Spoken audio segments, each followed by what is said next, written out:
Hi friends, నేను మీ పల్లెటూరు కుర్రని. ఈ రోజు అయితే మనం ఆదిత్య యూనివర్సిటీలో వేద ఫెస్ట్ జరుగుతుందన్నారని ఇక్కడికైతే వచ్చేసాం. ఈ మధ్య ఏంటో తెలియదు కానీ నేను ఎక్కడికి వెళ్తే అక్కడికే వస్తుంది వర్షం. మేము ఇంటి దగ్గర బయలుదేరి నుంచి ఈ కాలేజీకి వచ్చి గంట అయినా ఈ వర్షం అయితే తగ్గట్లేదు.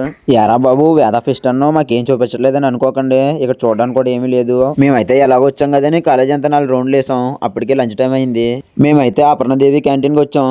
ఇది ఏ బ్లాక్ లో ఉందో నడకండి, నాకు కూడా తెలియదు. మా వాళ్ళు అయితే 3 బిర్యానీ తీసుకున్నారు. నేనైతే ఈ రోజు నాన్ వెజ్ తిన్నాను కాబట్టి 2 సమోసాలు స్ప్రైట్ తీసుకున్నాను. అవన్నీ పట్టుకుని ఒక చోట కూర్చుని మొత్తం ఫుల్ గా అయితే తినేసాం. మళ్ళీ తినదరిగే వరకు తిరుగుతూనే ఉన్నాం. ఈ తిరిగే క్రమంలో నాకు కొంచెం బాధ అనిపించింది. అదేంటంటే అందరూ వాళ్ళ అవస్థ తిరుగుతుంటే నేను మాత్రం సింగిల్ గా తిరుగుతున్నాను. ఇంతకీ మీకు వేద అంటే ఏంటో చెప్పలేదు కదా. వేద మీన్స్ తిరగడం అంట.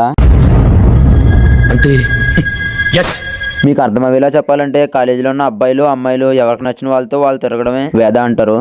నాకైతే అదే అర్థమైంది. మీకు ఎవరికైనా తెలిస్తే కామెంట్లో చెప్పండి. ఈ వీడియో నచ్చితే మాత్రం లైక్ చేసి మీ పల్లెటూరు కుర్రని సపోర్ట్ చేయండి.